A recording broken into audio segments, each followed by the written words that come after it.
Hey guys, welcome back to another video. Today I'm going to demonstrate you two boost up strikes. One is light and the second is heavy. Now if you want to learn boost up combat, then you need to know these moves. Okay, now here we go. Now first stand in this position. Your two hands will be like this. One is forward and the second is downward, but do not take it too much downward. And now push your boost up with your backward hand and your other hand will be in supporting position. Remember, you need to release the forward hand, otherwise you cannot move the boost up. Now you can use this attack or you can use this move to hit 3 points of body. One is head, second is chest, and the third is lower part. First you need to target practice, then you can speed up,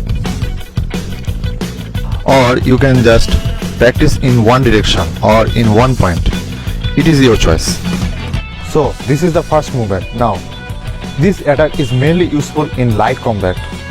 You can see that this attack is mainly used to hit in nose, eyes, or in chest or in lower part, and this is not a heavy attack.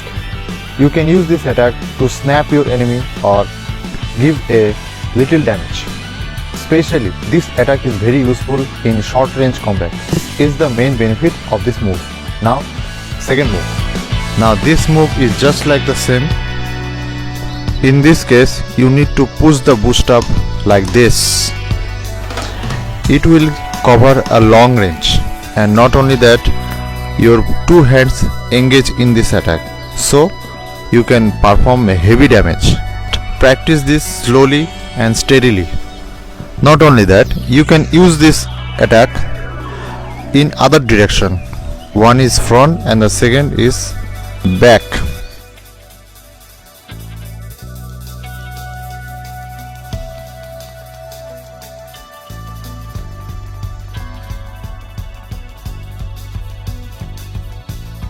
The benefit of this move: first, you can see this is a huge damage attack, and not only that, it can be used to perform a long range attack also. And the second is you can tackle two of your enemies. One is front and the second is back, and this is the main benefit of this. This is it guys. I hope you understand those moves and their benefits. Use them wisely and remember those moves. Okay, and now it is time to end this video, and I will meet you next time. Until then, bye.